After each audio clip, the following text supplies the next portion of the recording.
Shalom, bien-aimés dans le Seigneur, nous vous saluons dans le nom précieux et glorieux de notre Seigneur Jésus. Nous sommes dans la joie de pouvoir réellement nous retrouver et pouvoir parler, n'est-ce pas, de la part du Seigneur. Que le Seigneur soit loué, exalté, que le Seigneur soit béni, que le Seigneur soit réellement élevé au-dessus de tout ce qui peut être élevé parce qu'il est maître du ciel et de la terre, de l'univers visible et invisible, maître de toute chair et de tout esprit. Il est maître de tout temps et de toutes circonstances. Que le Seigneur soit élevé et glorifié, lui qui est Dieu, qui vit et règne dans le siècle des siècles. Nous prions ainsi dans le nom puissant et glorieux de notre Seigneur Jésus. Bien-aimés dans le Seigneur, c'est votre frère, le pasteur Philippe Mukenge, qui présente votre émission Louons l'Éternel, une émission qui traite des cantiques, une émission qui parle de la parole du Seigneur au travers réellement les cantiques. Nous sommes dans la joie de communier, nous sommes dans la joie de pouvoir réellement participer, n'est-ce pas, au partage de cette parole. Et nous croyons que le Seigneur sera davantage réellement miséricordieux pour tout un chacun de nous et que sa bénédiction va se répandre sur nos vies. Salutations à tous les bien-aimés. Nous saluons le bien-aimé Farid, Jean Didier, le bien-aimé David, Ghislain, la sœur Bia, le bien-aimé Christian. Nous saluons le bien-aimé Luc, Gabin, les biens. Nous saluons tous les frères et sœurs qui sont réellement fidèles à cette émission. Nous pensons aux frères et sœurs qui sont réellement en Afrique du Sud. Que le Seigneur vous bénisse. Nous bénissons ceux qui sont, n'est-ce pas, en Europe, ceux qui sont en Amérique, en Océanie, en Asie. Et que le Seigneur vous soit très très favorable de partout où vous nous suivez. Que l'Éternel des armées, le Dieu Tout-Puissant, puisse réellement vous être très favorable et vous accorder tout ce que vous désirez, parce que nous croyons que nous avons la joie de pouvoir servir le Seigneur lorsque aussi nous lui demandons des choses et qu'il nous le donne. Voilà pourquoi il a dit demander, et afin que vous puissiez recevoir, pour que votre joie soit parfaite. Nous voulons que la joie de tout un chacun de nous puisse réellement être parfaite et que chacun puisse servir le Seigneur avec la force, l'énergie, la santé et tout l'être, et ainsi que tous les biens que le Seigneur ne cesse de pouvoir réellement nous accorder. Voilà le souhait que nous avons, voilà la prière que nous faisons à notre Dieu, parce que nous croyons qu'il est fidèle, qu'il est celui qui va accorder à tout un chacun selon ses besoins. Que l'Éternel vous soit favorable, que l'Éternel vous bénisse. Vous connaissez le principe de l'émission, c'est l'émission Louons l'Éternel. Nous mettons un cantique, sur base du cantique, nous allons partager la parole du Seigneur. Voilà pourquoi le thème est aussi tiré du cantique, afin de pouvoir réellement partager, édifier, n'est-ce pas, tous les bien-aimés. Donc nous comprenons que par là, nous sommes aussi édifiés par le cantique, et en même temps nous élevons et glorifions le nom du Seigneur. Tout ceci dans le but de pouvoir réellement comprendre ce que nous sommes en train de pouvoir dire lorsque nous adorons le Seigneur, ce que nous sommes en train de pouvoir dire lorsque nous le louons. Sinon, nous serons comme ce peuple d'Israël qui louait Dieu, mais dont le cœur était éloigné parce que le cœur n'avait pas la pensée du Seigneur, et que ainsi ils étaient loin de la volonté de Dieu, tout en ayant réellement dans leurs lèvres le nom de Dieu, et tout en ayant réellement des témoignages de pouvoir servir ce Dieu. Donc voilà le but pour lequel nous faisons ces émissions, afin que vous sachiez que voilà, quand on chante, il ne faut pas chanter nos pensées ni ce que nous voulons, mais nous chantons la parole du Seigneur. et nous chantons l'enseignement sans pour autant se substituer à l'enseignant, parce que voilà, donc pourquoi? Parce que l'Écriture dit que le Seigneur sera le sujet de mes cantiques, le sujet de mes célébrations, de ma louange. Donc nous comprenons que voilà, nous célébrons Dieu pour ce qu'il a fait, ce qu'il est, et nous croyons que tout cela nous est communiqué au travers réellement la parole du Seigneur que nous écoutons, que réellement les prédicateurs nous enseignent. Et ainsi, vous allez comprendre pourquoi dans les psaumes, il a été dit que les chefs de chantres prophétisaient sous la direction de David. Donc, David étant le berger, donc vous allez comprendre que les chantres chantaient sous l'inspiration, n'est-ce pas, de David. Et c'est comme ça que vous allez comprendre que votre inspiration sera réellement conforme à la pensée du Seigneur. Sinon, vous ne serez pas trop différent des artistes mondains. Voilà pourquoi certains réclament même la collégialité, n'est-ce pas, des chantres de l'Éternel. Donc, ils se disent que voilà, on donne pratiquement les mêmes conseils, nous faisons le même travail, nous conscientisons les gens, nous sommes en train de pouvoir réellement leur apporter tout ce qui est, n'est-ce pas, réconfort pour l'âme, pour ceci. Donc, pourquoi? Parce qu'ils trouvent que ceux qui chantent pour Dieu chantent aussi le quotidien de la vie. Eux aussi chantent le quotidien de la vie. Donc, voilà, bien aimé dans le Seigneur, le souci qu'on a lorsqu'on fait cette émission, le cahier de charge de cette émission, louons l'Éternel. Donc, sans plus tarder, nous allons passer, n'est-ce pas, à notre cantique, le cantique de notre bien-aimé Michel Manassé, qui a chanté la victoire, n'est-ce pas, et au travers cela, il chante que le Seigneur a fait de nous réellement des vainqueurs. Donc, suivons le cantique et par là, nous allons revenir pour notre studio virtuel. Que le Seigneur vous soit favorable.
Voilà, nous sommes revenus dans notre studio virtuel. Donc, c'est notre bien-aimé Michel Manassé, que le Seigneur le bénisse.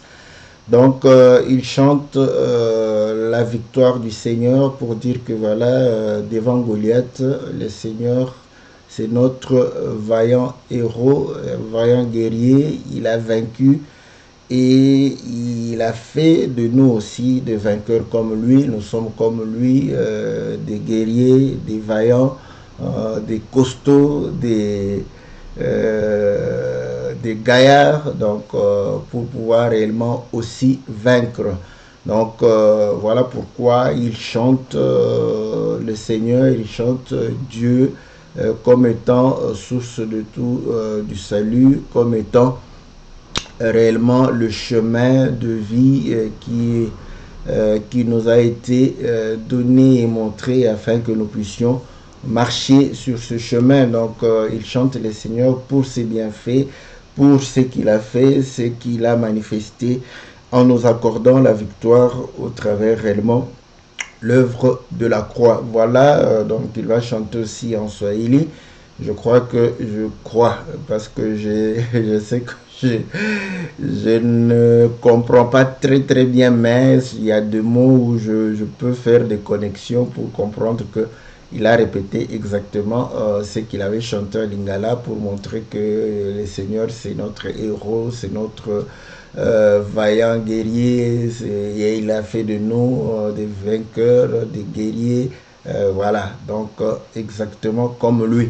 Donc voilà ce que nous voulons partager, nous exhorter aujourd'hui. Donc lorsque nous chantons ou lorsque nous sommes en train de pouvoir réellement évoquer le fait d'être des vainqueurs, d'être des guerriers, d'être des vaillants, donc nous avons cette image, parce que vous allez comprendre que le Seigneur parle par des images, donc les images nous facilitent de visualiser, de concrétiser, n'est-ce pas, les choses. Donc, lorsque nous parlons d'être vainqueur, comme nous le disons, le Seigneur a fait du matériel didactique. Il parle de la nature, il parle des choses visibles, des choses palpables, donc voilà, des choses charnelles, pour pouvoir comprendre, visualiser. Même à l'école, vous savez, on a étudié la chimie, mais on n'avait pas des microscopes pour voir la structure des atomes, des molécules. Donc on venait avec des boules pour nous dire que voilà, ça c'est cette boule blanche, c'est le carbone, la boule noire, c'est l'oxygène. On visualisait cela. Je crois que pour la mémoire, c'est tout à fait normal. Et pour l'homme, l'homme a besoin de visualiser. Voilà pourquoi l'homme a toujours tendance à pouvoir représenter Dieu qui est invisible. Donc c'est pourquoi on s'est dit, si je vois quelque chose, donc c'est plus palpable, ça peut rester en mémoire. Et chacun de nous désire aussi parfois voir Dieu. Vous voyez, si jamais Dieu s'est révélé à toi, je crois que ça sera inoubliable. Donc, vous voyez, donc, mais le Seigneur dit, heureux ceux qui croient sans avoir vu. Nous voyons, non pas avec ses yeux, nous voyons avec les yeux de l'esprit. Voilà pourquoi nous comprenons que la matérialisation, n'est-ce pas, peut nous aider, mais ça a un problème aussi de nous freiner de pouvoir voir les choses invisibles. Vous voyez, donc le Seigneur a utilisé le matériel didactique, la nature, mais cependant la nature a causé aussi des problèmes. Pourquoi? Parce que lorsqu'on est naturel, on est charnel, on se limite à la nature, d'où notre perception ne peut pas aller au-delà de la nature, ce qui a fait que certains ont pris la nature pour Dieu, ils ont pris la créature pour Dieu. Voilà les dangers, n'est-ce pas, de cela, de cette représentation, de peur qu'on prenne la représentation pour l'objet.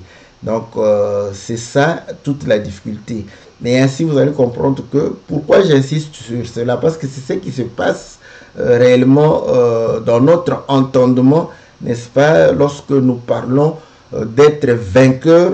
Un vainqueur, c'est quelqu'un qui terrasse, qui écrase. Voilà. Donc, et là, nous avons aussi des écritures. Donc, on dit que la postérité de la femme écrasera, n'est-ce pas, la tête de la postérité, de ta postérité. Donc, nous voyons que le Seigneur a vaincu en écrasant, le Seigneur a vaincu en terrassant, le Seigneur a vaincu en anéantissant, n'est-ce pas? Et maintenant, comme il chante que le Seigneur c'est notre héros, c'est notre vaillant guerrier. Et quand on se représente, donc prenez les soldats naturels, vous allez comprendre que les soldats, ce sont des hommes avec un physique hors norme, vous voyez. Donc voilà, ils s'entraînent des commandos spéciaux. Vous allez voir qu'ils sont musclés, ils sont, voilà pourquoi ils n'aiment pas les habits. Vous allez comprendre que là, ils aimeraient, n'est-ce pas, montrer leurs biceps, montrer les pectoraux, montrer qu'ils ont la forme, ils ont la force. Donc, lorsque nous chantons le Seigneur dans ce sens, nous voyons le Seigneur dans ce sens comme vainqueur, comme puissant. C'est normal, c'est ça la pensée, n'est-ce pas, d'un homme puissant. Un homme puissant, vous voyez, il écrase, donc par rapport, donc il est très fort, il est, voilà. Donc c'est ça l'entendement de l'homme, c'est ça l'entendement naturel des choses.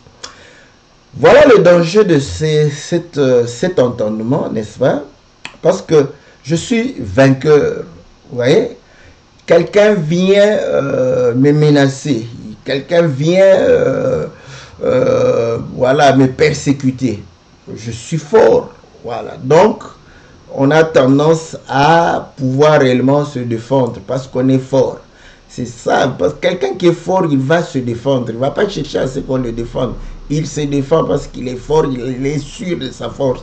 Voilà pourquoi vous allez voir que même au niveau des nations, une nation forte n'a pas besoin d'être défendue par d'autres nations. Donc voilà, dès qu'on l'attaque, il se défend. Voilà. Donc c'est ça même qui va fausser l'entendement de la victoire qui nous a été donnée, va fausser aussi l'entendement de la façon dont nous sommes vainqueurs. Donc, j'essaie de pouvoir expliquer ces choses de manière simple. Voilà. Donc, comme j'ai toujours dit, je préfère expliquer l'évangile avec des termes simples pour que chacun de nous saisisse, chacun de nous comprenne. Vous voyez? Donc, vous allez comprendre que la victoire, c'est écraser l'ennemi. Quand on veut écraser l'ennemi, donc on doit être plus fort que lui.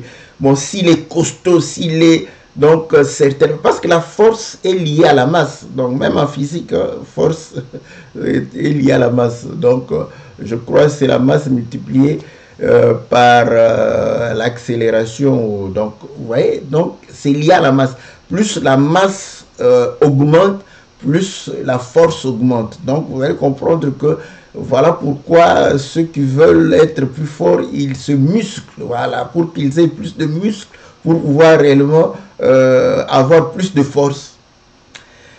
Et là, c'est ça, c'est que j'aime chez le Seigneur. Vous allez comprendre que naturellement, c'est comme ça. Pour vaincre, il faut être plus fort. Pour être plus fort, il faut s'entraîner, tout ça. Mais ces choses devraient expliquer les choses spirituelles, voilà. Et pourtant, Dieu fait une chose, il n'a pas voulu, n'est-ce pas, que la force de l'esprit puisse être proportionnelle à la force, n'est-ce pas, sur le plan charnel. Ça, c'est Dieu. C'est comme ça que je l'aime.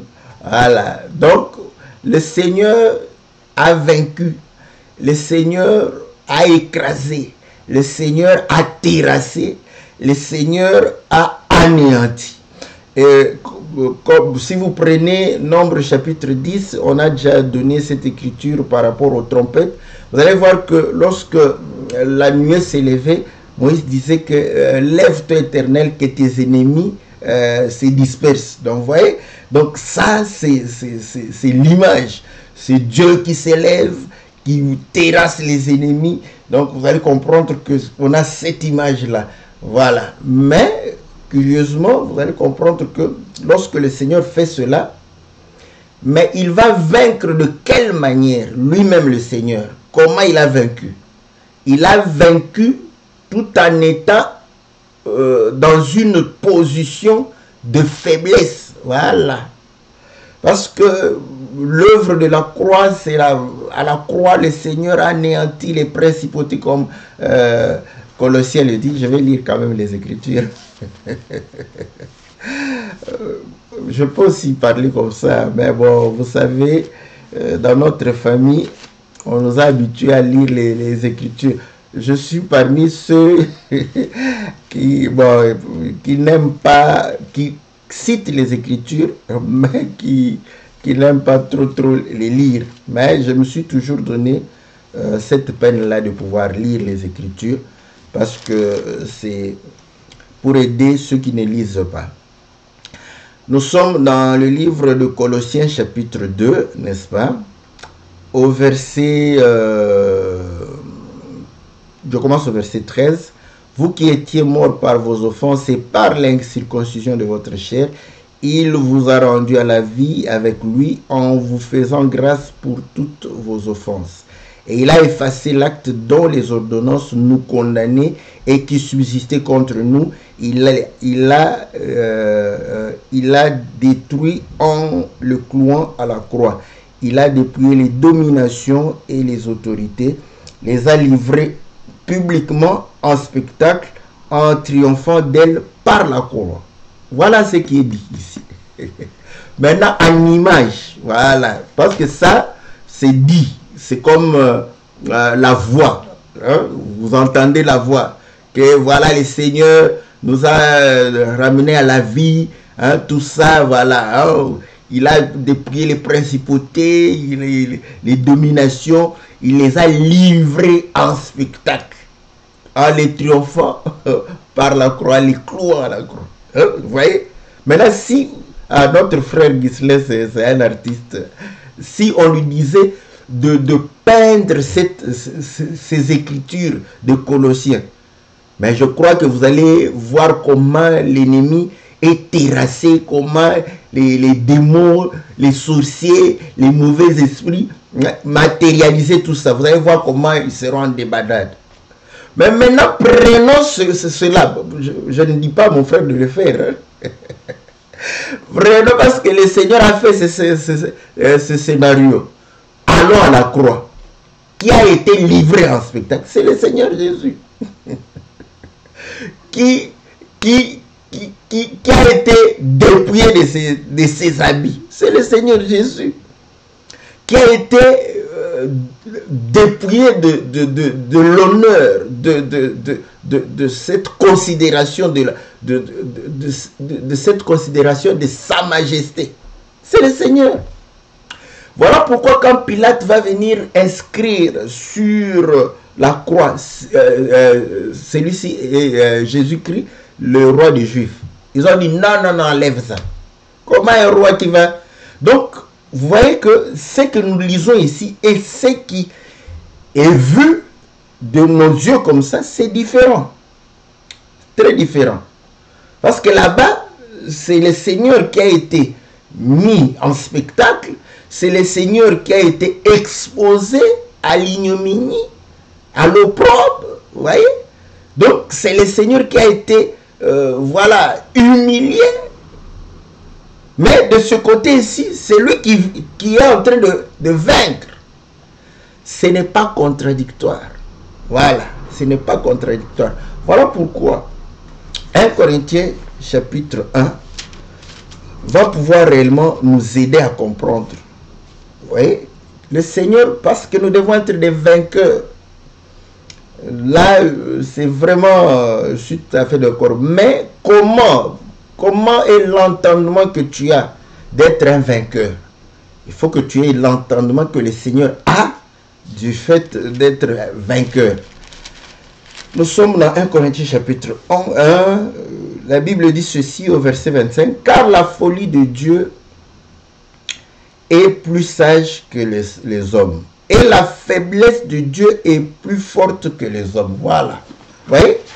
Maintenant, vous allez comprendre que quand vous prenez à la manière des hommes, n'est-ce pas? À la croix, on l'a eu. Alléluia. Voilà pourquoi vous allez comprendre que quand nous prenons Joseph comme l'image, n'est-ce pas? Joseph va aller vers ses frères pour pouvoir leur apporter, n'est-ce pas, de la nourriture venant de leur père. Et nous savons que le Seigneur dit que l'homme ne vivra pas seulement de pain, mais de toute parole qui sort de la bouche de l'Éternel. Et il est lui-même le pain qui est descendu du ciel pour pouvoir nous nourrir. Donc, le pain du Père pour nous, il va pouvoir amener. Et ses frères, en le voyant, disent, oh là là, nous avons l'occasion de pouvoir le prendre et le tuer afin que, vous voyez, qu'il ne règne pas sur nous. Donc, ils vont le prendre et ils vont pouvoir le dépouiller et voilà, le livrer entre les mains des impies. Donc, à ce moment, nous comprenons que pour eux, ils se sont débarrassés, n'est-ce pas, de Joseph. Humainement parlant, vous voyez, c'est ça. Donc, vous allez comprendre que quand humainement parlant, nous sommes des perdants, c'est alors que Colossiens est en train de pouvoir s'accomplir. C'est normal. Pourquoi? Parce que le Seigneur va justifier ça. Voilà pourquoi vous allez comprendre que dans Galates chapitre 5, il dit ceci au verset 16. Je dis donc, marchez selon l'esprit et vous n'accomplirez pas les désirs de la chair. Car la chair a des désirs contraires à ceux de l'esprit et l'esprit en a de contraires à ceux de la chair. Ils sont opposés entre eux afin que vous ne fassiez pas ce que vous voudriez. Voilà. Ça j'aime. Vous voyez? Donc vous allez comprendre que le Seigneur a fait que l'esprit et la chair n'aient pas les mêmes objectifs.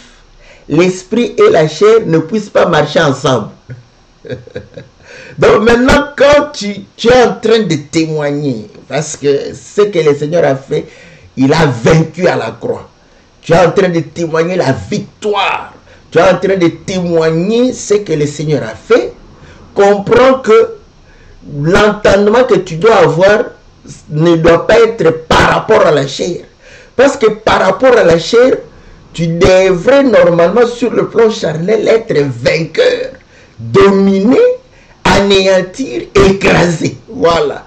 Et pourtant, la chair n'a pas les objectifs de l'esprit. La chair a des objectifs différents de l'esprit. D'où pendant que la chair va se voir comme dominatrice, écrasante, donc en train d'écraser, de pouvoir asseoir son autorité, comprend que sur le plan spirituel, tu es en train de pouvoir t'enfoncer. Voilà. Donc, ça, vous allez comprendre que pendant que le Seigneur est au vu et au su de tout le monde était faible, voilà pourquoi on disait si tu es le Fils de Dieu, parce qu'ils savent que le Fils de Dieu est puissant. C'est le Fils de Dieu a toute la puissance. Si tu es Fils de Dieu, descends de la croix. Voilà, sauve-toi toi-même. Voilà. Donc, tu as sauvé les autres, mais incapable de pouvoir te sauver. Donc, vous voyez, donc à ce moment, le Seigneur apparaît comme celui, au fait, qui est faible, on se moque, on le méprise.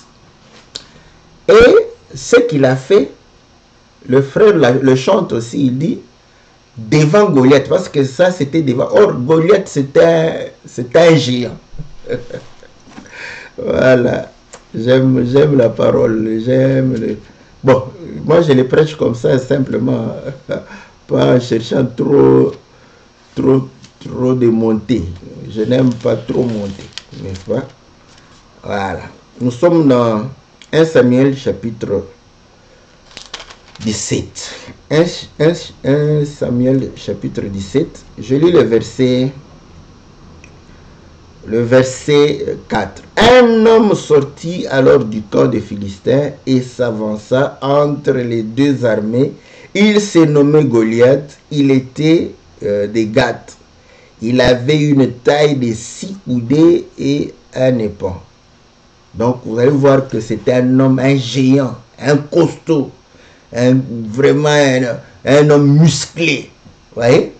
Donc lorsqu'il va s'avancer, il va dire que donnez-moi un homme qui puisse venir se battre avec moi. Si je perds, tous mes frères ici deviennent vos esclaves. Dans l'imagination d'Israël, c'était quoi?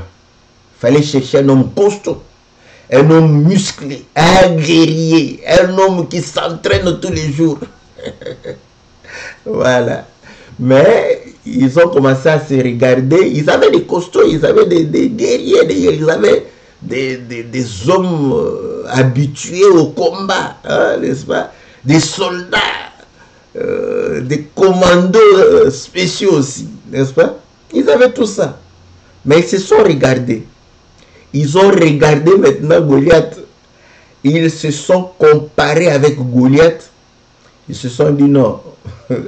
Comme Israël avait dit, n'est-ce pas, lorsque ils sortaient de l'Égypte et qu'ils sont allés à Canaan comme espions, ils ont dit non, non, non, non, ce sont des géants, fils d'Anak. Nous sommes comme des sauterelles devant eux. Donc, ils se sont vus que même les costauds d'Israël se sont vus non, non, non, non, non.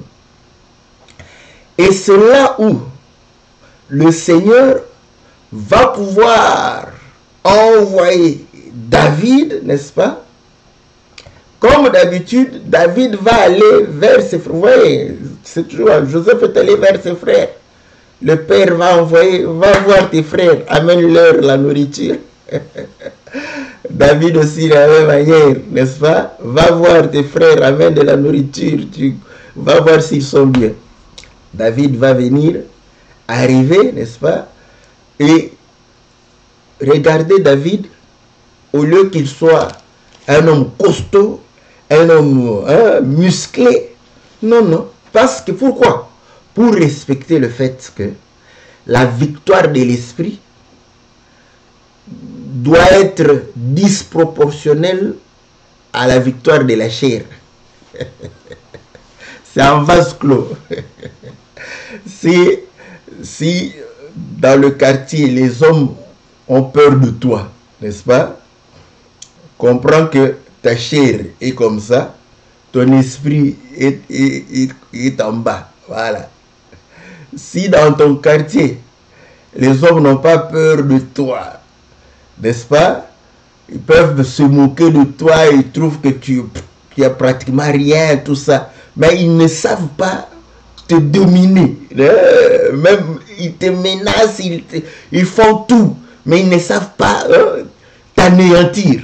Comprends que ton esprit est ici, ta chair est là-bas. C'est comme ça, c'est un vase clos. Donc, si les hommes ont peur de toi et te glorifient, comprends que c'est la chair qui prend le dessus. S'ils se disent, ben, celui-ci, on cherche toujours un moyen pour l'anéantir, on cherche à pouvoir, c'est un homme, vraiment, on a tout fait, mais on n'arrive pas. Comprends que, voilà. C'est comme ça que le Seigneur a fait les choses. Hein. Voilà pourquoi vous allez voir que quand David vient là-bas, l'Écriture va le dire, hein, lisons dans 1 Samuel chapitre 17 toujours, au verset 41, le Philistin s'approcha peu à peu de David et l'homme qui portait son bouclier marcha marcher devant lui. Et le Philistin regarda, et lorsqu'il aperçut David, il le méprisa, et ne voyant en lui qu'un enfant blond et d'une belle figure. Le Philistin dit à David, « Suis-je un chien que tu viennes à moi avec des bâtons ?» Et après l'avoir maudit par ses dieux, il ajouta, « Viens vers moi, je donnerai ta chair aux oiseaux du ciel et aux bêtes des champs. » David dit aux Philistins, « Tu marches contre moi avec l'épée, la lance et les javelots. Et moi, j'ai abandonné tous ces matériels. » Parce qu'il avait abandonné l'écriture dans 39, dit ceci. David ceignit l'épée de Saoul par-dessus ses habits et voulut marcher, car il n'avait pas encore essayé. Mais il dit à Saoul, je ne puis pas marcher avec cette armure. Je ne suis pas accoutumé. Et il s'en débarrassa. Alléluia, alléluia, alléluia. J'aime ça. Voilà. Oui? Il a pris les armes des hommes charnels. Il les a pris. Parce qu'il dit, bon, je vais combattre l'homme charnel par ses armes. Il les a pris. Après, il a dit, non, non, je ne puis marcher. Parce que l'Écriture dit, si tu veux marcher selon l'esprit, tu ne pourras pas marcher selon, aussi selon la chair. Pourquoi? Parce que les désirs de l'esprit sont contraires aux désirs de la chair. Voilà. Donc, il a pris les armes. Il a voulu marcher pour aller combattre Goliath avec ses propres armes. Il a dit, mais ça, c'est trop charnel. Je dois m'en débarrasser. Il a dit, toi, tu viens avec moi avec l'épée, la lance, les javelots. Écoutez, je reviens sur... voilà.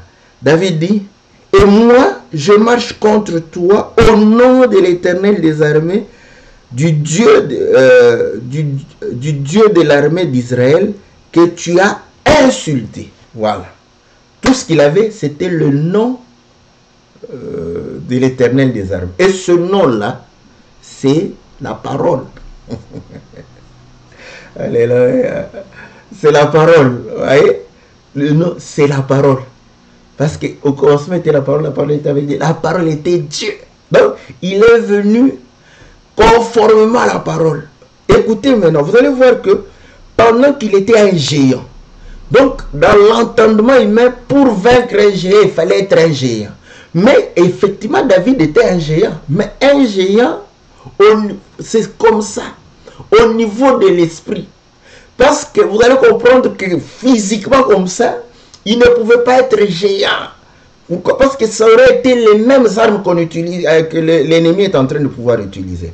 Donc le Seigneur fait que David soit un enfant faible. Vous savez que nous protégeons les enfants. Quand il y a danger, qui sortent les premiers? Enfants et femmes.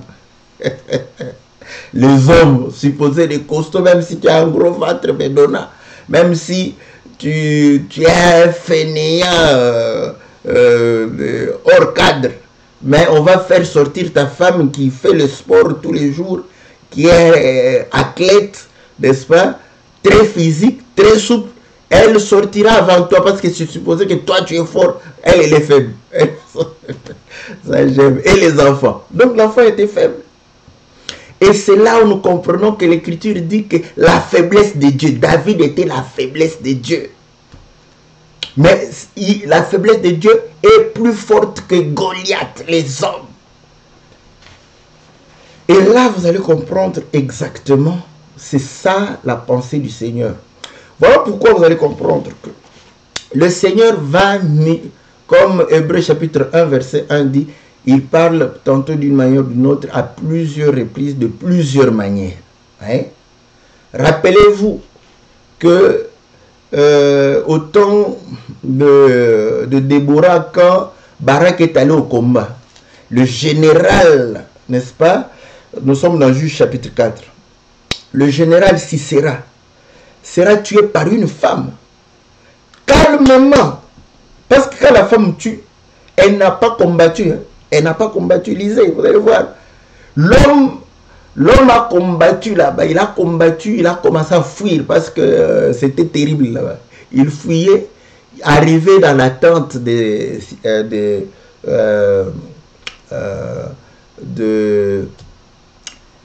je crois, Jaël, voilà. La femme va dire entre. Elle entre, le monsieur Sisera, général d'armée, chef d'armée. Donc c'était le bras droit. Il dit, je suis fatigué. Ah, tu es fatigué, ok. Est-ce que mets-toi là-bas, je vais te cacher. Voilà. Oh, donne-moi de l'eau. On lui donne du lait. il boit du lait. Et la femme prend le pieu et le marteau, vient directement sur sa tête. N'est-ce pas? Ça entre dans une oreille pour sortir de l'autre jusqu'au cloué, n'est-ce pas, au sol. Et Barak était en train de chercher le général. Et la femme va sortir calmement comme ça, sans faire beaucoup d'efforts, pour dire, oh non, tu cherches Sisera, viens. Sisera est chez moi. Barak entre, trouve Sisera mort. Donc une femme a anéanti le général d'armée, le chef d'armée. Le Seigneur ne fait rien au hasard. Vous voyez, un homme fort. La femme, on dit que la femme est faible. J'aime ça. Vous voyez? Donc, vous allez comprendre que sans effort, la femme va gagner. Donc, le Seigneur est en train de pouvoir répéter, n'est-ce pas, à plusieurs reprises, de plusieurs manières. Nous avons parlé de Gédéon. Vous allez voir. Gédéon 1, le plus petit de sa famille est la plus pauvre, n'est-ce pas, de la contrée, choisie. Donc, Dieu prend le faible. Et lorsque Gédéon va aller combattre, comme il était faible, il a dû prendre aussi un petit troupeau, par beaucoup de gens, voilà. Petit nombre pour vaincre, afin que la victoire ne revienne point à la chair. Voilà. Pourquoi? Parce que la chair est ennemie de Dieu. Écoutez maintenant, vous allez comprendre que le Seigneur, pourquoi sur le plan charnel, il devrait être, n'est-ce pas, comme celui qui est faible. Dans Genèse chapitre 3, il a été dit au diable que tu mangeras la poussière. Tu vas dominer sur la chair. Parce que la poussière, c'était la chair. Vous voyez? Le diable avait le dessus sur la chair. C'était là où il était fort. Vous voyez? C'était sa force. Et le Seigneur, vous voyez? Le Seigneur porte la chair. Vient là où le diable est fort. Voilà. Pour faire quoi? Pour le vaincre. Mais comme il sait qu'il va le vaincre comment? Pas par la chair. Voilà pourquoi Romain dit, n'est-ce pas, il a porté une chair semblable à celle du péché pour condamner le péché dans la chair. Vous voyez? Or, la chair qu'il a portée déjà, c'était parce que la chair, c'était la faiblesse, parce que toute la gloire a été amoindrie. Comment vous sauriez que c'est Dieu, créateur du ciel, qui est là en train de manger avec vous? Voilà, vous allez, non, nous avons la grâce, hein, nous avons la grâce, glorifions le Seigneur. Parce que quelqu'un comme ça, Pierre, tu vois, parce qu'il avait dit à Pierre et aux autres, ne dites pas que je suis fils de Dieu. Mais je suis sûr, comme il disait à tout le monde, ne dites pas que c'est moi qui vous ai guéri, tout ça. Mais les gens le disaient toujours. Mettons que Pierre dit, tu vois, le fils de Dieu dont a parlé, c'est lui. L'homme regarde, c'est lui qui mange là. Oui. Il mange comme nous tous, il a faim comme nous, comme ça. Ouais? Donc, ça montre que non, il est humain comme nous. Donc, le fait de pouvoir porter la chair. Et là, nous comprenons pourquoi le Seigneur n'a pas voulu que physiquement comme ça, charnellement comme ça, qu'il puisse avoir le dessus. Parce qu'il sait que c'est le domaine, n'est-ce pas, de l'ennemi. Or, l'Écriture dit, voilà pourquoi, quand nous nous disons que nous sommes aussi vainqueurs, mais comment tu combats, n'est-ce pas? Parce que tu dois combattre. Si tu es vainqueur, tu dois combattre. Guerrier, vaillant, tu dois combattre. Mais tu combats comment? Je rentre dans Galates chapitre 5. Galates chapitre 5. Écoutez, nous étions entre, voilà, au verset 17. Car la chair a des désirs contraires à ceux de l'esprit, et l'esprit en a de contraires à ceux de la chair. Ils sont opposés entre eux, afin que vous ne fassiez pas ce que vous voudriez. Si vous êtes conduit par l'esprit, vous n'êtes point sous la loi. Or, les œuvres de la chair sont manifestes, ce sont l'impudicité. Comment combattre l'impudicité? On est plus que vainqueurs, nous sommes plus que vainqueurs. Vous voyez l'entendement. Je suis plus que vainqueur. Je suis plus que vainqueur, je suis résistant, je suis fort. Ouais, hein, tu fais comme ça. Voilà. Bon, maintenant, face à l'impudicité, tu vas faire quoi? Tu vas faire comme ça. Hein? Je suis plus que vainqueur, je suis plus que vainqueur, je suis fort. Ouais, tu vas faire comme ça. Tu vas tomber. Ouais. Or, face à l'impudicité, écoutez ce que la Bible dit. Je prends ça, l'Écriture dit ceci. 1 Corinthiens chapitre 6. Au verset 17. Mais celui qui s'attache au Seigneur est avec lui un seul esprit. Fuyez l'impudicité, quelque autre péché qu'un homme commette. Ce péché est hors du corps, mais celui qui se livre à l'impudicité pêche contre son propre corps. Fuyez l'impudicité. Bon, là, il y a quand même un exemple. Moi, je ne peux... parce que fuyez l'impudicité, c'est éviter le... Tu vois, j'évite le... Hein? Tu es parmi les impudiques là. Je suis fort, moi je suis plus que... Tu vas avec tes amis où les femmes ne veulent pas s'habiller, n'est-ce pas? Elles sont pratiquement nues tout en ayant des morceaux d'étoffe par-ci, par-là. Toi, tu dis, je vais rester, moi, je suis fort, je suis plus que vainqueur.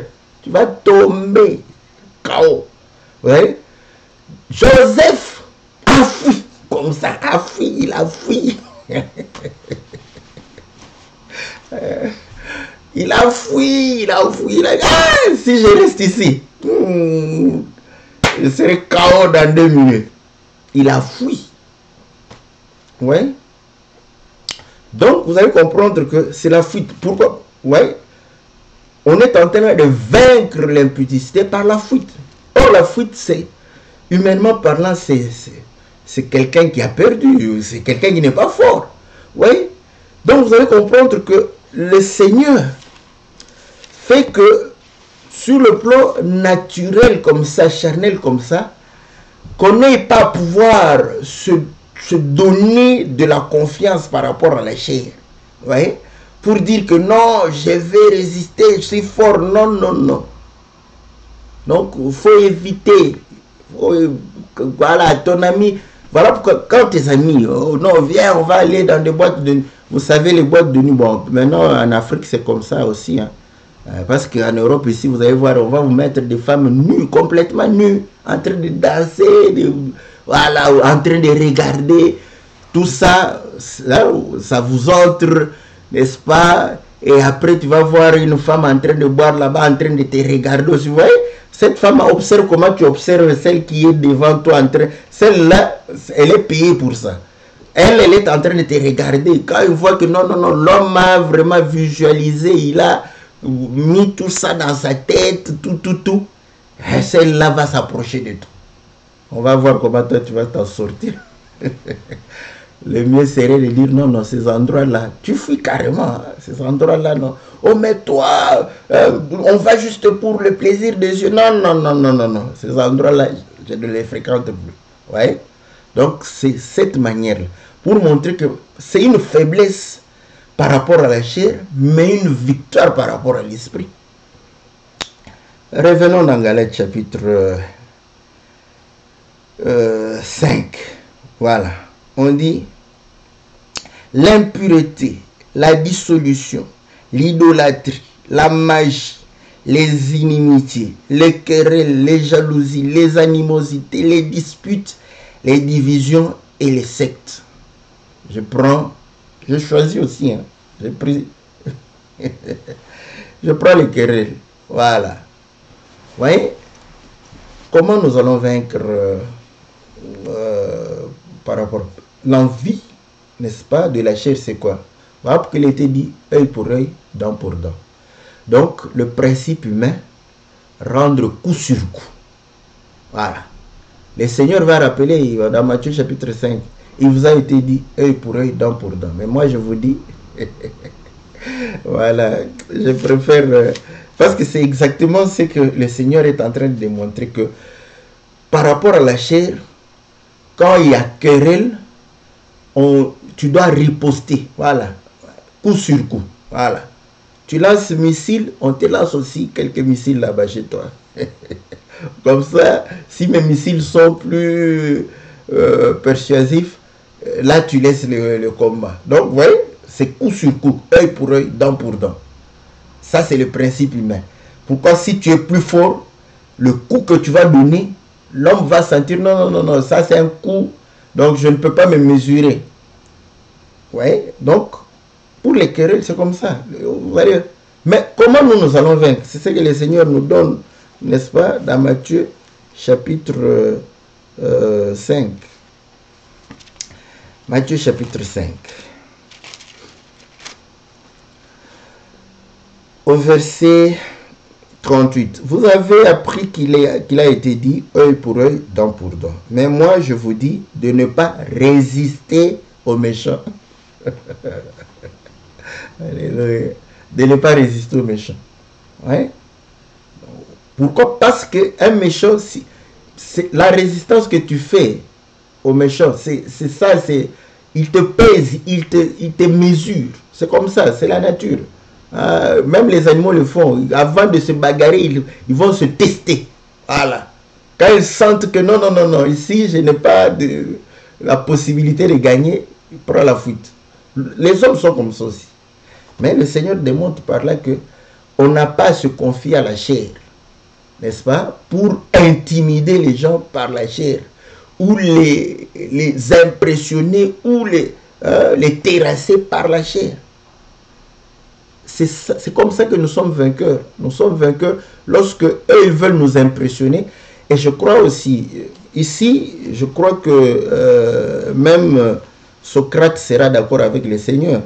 Je vais continuer parce que je vais continuer. Au verset 40. Si quelqu'un veut plaider contre toi, 38, je reviens sur 38. De ne pas résister aux méchants. Si quelqu'un te frappe sur la joue droite, présente lui aussi l'autre joue. Voilà.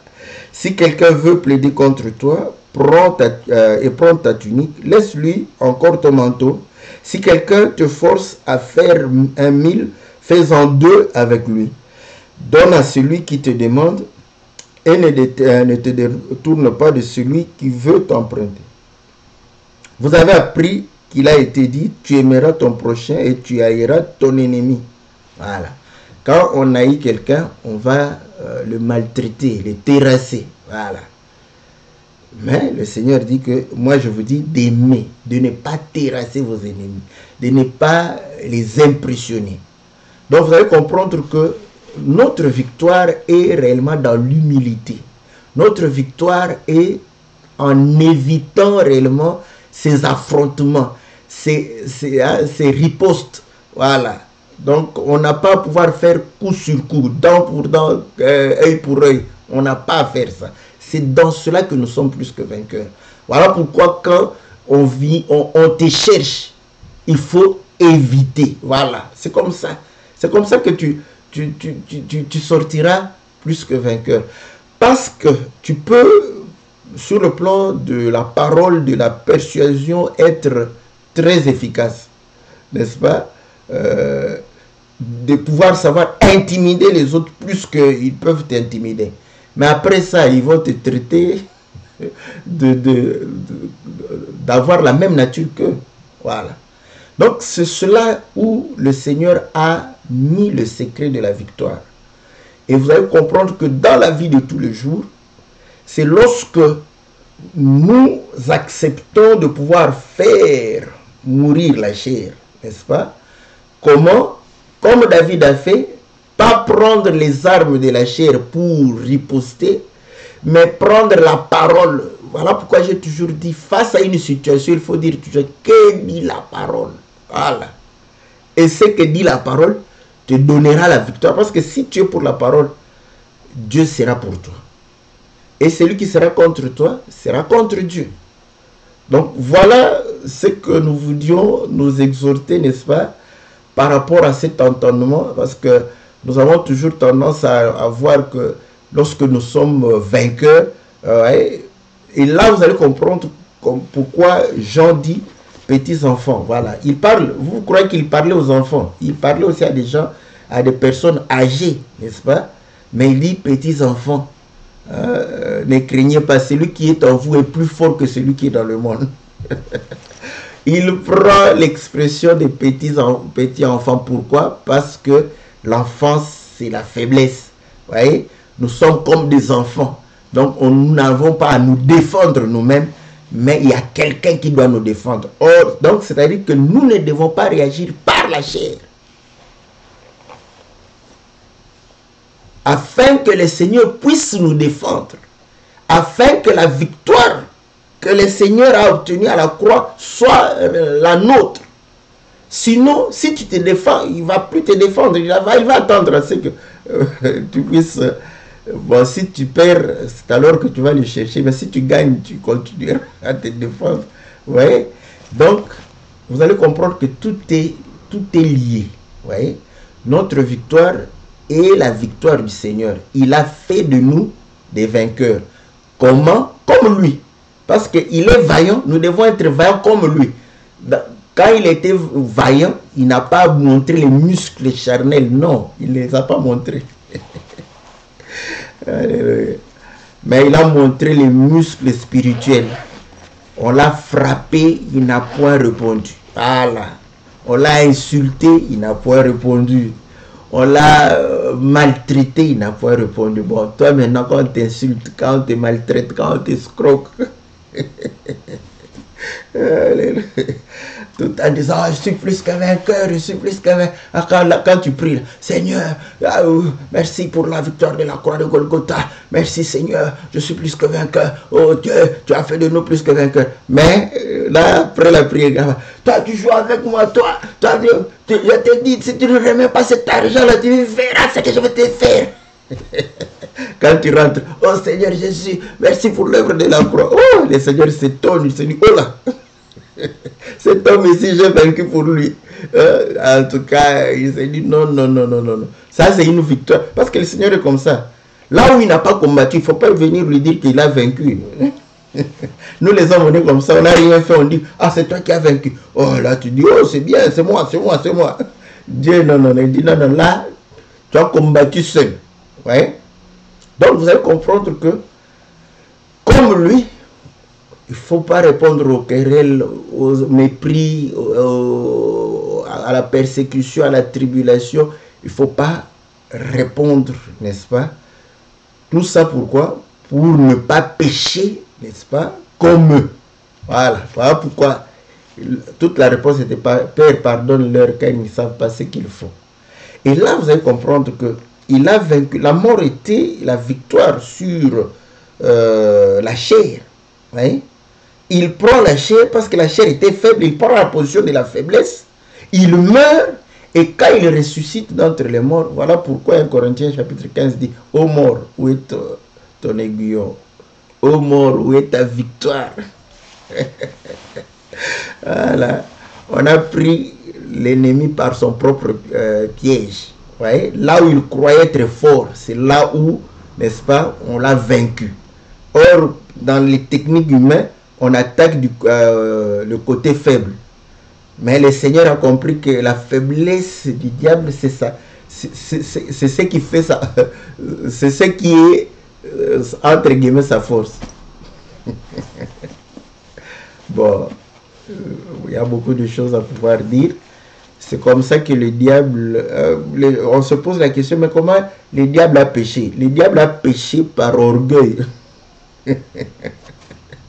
Dieu, bon. Ouais. Il donne beaucoup de choses, n'est-ce pas, à Lucifer, de telle sorte que ces choses-là puissent faire grandir l'orgueil, la confiance en soi. C'est ça le péché du diable. Donc vous comprenez que quand vous vous confiez à vous-même, vous n'êtes pas différent du diable. Et là, il est plus fort que toi. Il est plus fort que toi. Donc voilà, là tu ne le vaincras pas. Mais quand tu te confies au Seigneur, donc le Seigneur sait. On va dire, oh là là, laisse-lui, voilà. C'est la chair, il ne faut pas répondre par rapport à la chair. Et c'est comme ça que le Seigneur va manifester la victoire. Que le Seigneur soit favorable. J'espère que vous m'avez saisi. Tout ce que je voudrais vous dire que c'est la victoire dans le Seigneur. C'est vraiment contraire à l'entendement humain. Vous voyez? Donc, pendant que nous évitons, n'est-ce pas, des affrontements, nous évitons, n'est-ce pas, de se mesurer, c'est alors que nous avons notre victoire. Voilà pourquoi je dis, lorsqu'on va te chercher, parce qu'eux vont commencer à pouvoir te chercher pour te coincer. Mais quand tu les évites, voilà, ils vont se fatiguer après. Ils vont se dire que non, non, non, il y a quand même quelque chose de différent qui fait que nous ne puissions pas l'avoir. Voilà ce que nous pouvions nous exhorter, que le Seigneur nous soit très favorable. Nous allons nous retrouver le mercredi pour notre émission que la Bible parle. Donc, nous disons un grand merci à tous les bien-aimés qui songent au chantre, n'est-ce pas, et à cette émission. Je dis peut-être que vous ne connaissez pas ces chantres. Si tu veux soutenir l'émission, donc c'est ici. Nous saluons tous les frères et sœurs qui contribuent. Donc, nous croyons que d'ici là, nous pouvons financer déjà un clip. On finance des clips de qualité, hein, parce qu'on nous a reproché vos clips sont de piètre qualité. Vos clips, bon, maintenant, bon, que Dieu soit loué. Parce que pour moi, même s'ils ne chantent pas très, hein, ça, moi, ce sont les paroles que je considère. Mais apparemment, nos chanteurs ont compris. Ils chantent maintenant, c'est agréable aussi à l'oreille. Donc voilà. Que les frères soient bénis, tous ceux qui nous contactent et qui contribuent à cela, que Dieu les bénisse. Voilà, nous on se retrouve pour l'émission que la Bible parle. Et là, la façon de participer, c'est en nous envoyant vos questions. Donc, que nous allons répondre. Ne vous fatiguez pas. Voilà, parfois je retrouve des questions qui m'ont été posées bien très très longtemps. Donc, quand je les retrouve, je réponds à ces questions. Voilà, que Dieu vous bénisse, que Dieu vous soit favorable, que Dieu puisse réellement vous accorder tout ce que vous avez besoin dans le nom puissant et glorieux de notre Seigneur Jésus. Amen.